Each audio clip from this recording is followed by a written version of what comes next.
My name is Claudia, and today Andy, Jack, and I will be discussing a portion of Chapter 5 and establishing that healthy interpersonal relationships can be established and maintained through the use of open, nonverbal, and verbal communication, social support, and a willingness to address transgressions.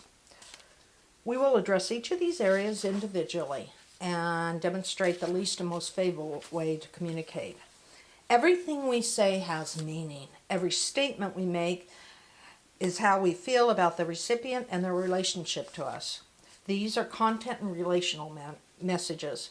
One sentence can take on several meanings. Oh my God, look at you. Or, oh my God, look at you.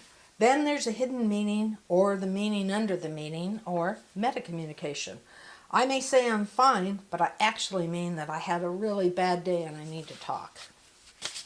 A scholarly article by Kelly Rosetto examined the impact of deployment in interpersonal relationships. It was found that those couples that communicated openly had a much better relationship together in communication and intimacy. This further proves that open communication is important in strengthening interpersonal relationships. And with that, Jackie's going to be talking to us about maintaining and supporting relationships. According to our book, maintenance can be defined as communication that keeps relationships running smoothly and satisfactorily. There are 5 main characteristics for maintaining a relationship. The first one is positivity, which is keeping the relationship climate polite, upbeat, and avoiding criticism. The second one is openness. This is talking directly, disclosing your personal needs and concerns. And the third one is letting the other person know, both verbally and non-verbally, that he or she matters to you. The fourth one is social networks. This is being invested with each other's friends, families, and loved ones. And the fifth one is helping one another, for example, doing daily chores or daily obligations. In supporting relationships, social support is about helping others during challenging times by providing emotional support. This type of advice should be person-centered, and it means to focus on the emotions of the speaker. The second one is informational support. This type of advice should be wanted and requested by the person. And lastly, instrumental support. This type of support involves doing a task to show that you care by giving your time, for example, taking care of your friends during an illness. Okay, and now we're going to be presenting a scene from Friends. And in the scene, Ross and Rachel are trying to discuss a problem that they're having with some of their concerns. And Rachel is going to be played by Andy, and I'm going to play Ross, and Jackie is going to be our random woman. Okay, Ross, what's going on here? I was just bringing strange one back to the apartment now? I don't know, we just kissing strange guys on the balcony. How do you know about that? The magic of sight. I was putting our child to sleep. Emma? And I was looking out the window, and I saw you kissing him. Oh, God. Is this what this is all about? Did you bring her back up to get back at me? Okay, I think you better go. So, what about the guy from the bar? Who? The guy you gave your number to? How do you know about that? Because he called here looking for you. Why didn't I get that message? Because I folded it up and put it in my pocket, Ross. and I didn't give it to you. As we saw in the skit, there were some flaws with their communication. There are 5 main types of relational transgressions. These are lack of communications, distance, disrespect, problematic emotions, and aggressions. 3 examples from the skit that show types of relational transgressions are related to distance. Ross was feeling emotional about Rachel distancing herself from him by going out. The second one is criticism. Ross was criticizing Rachel for going out instead of taking care of their daughter.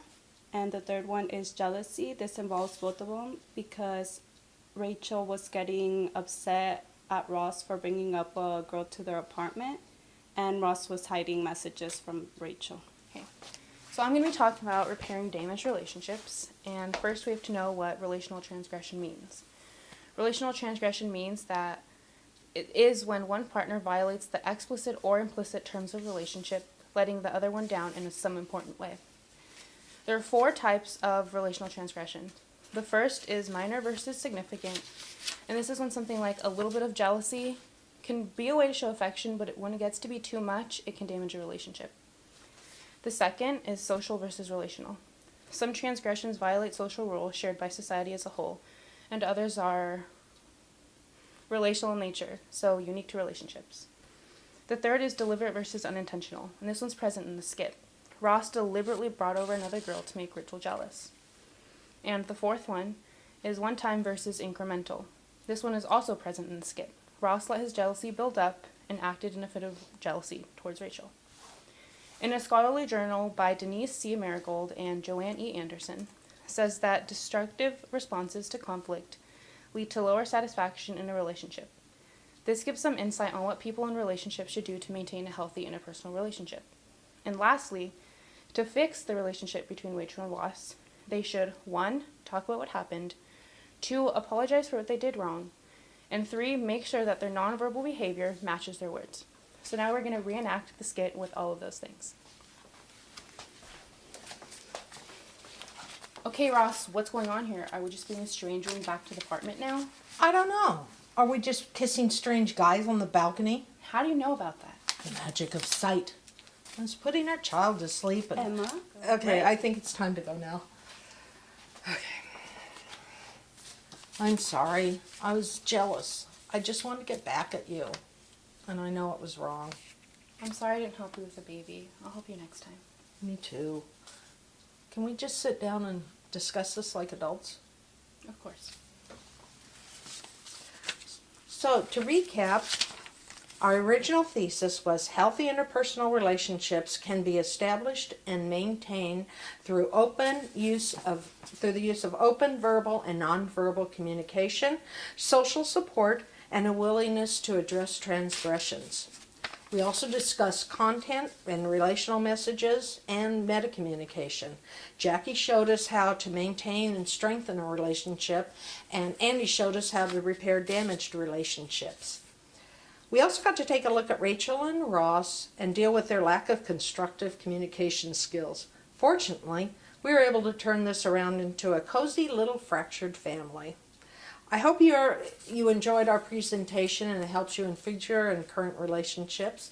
Because remember, New Year's Eve is right around the corner.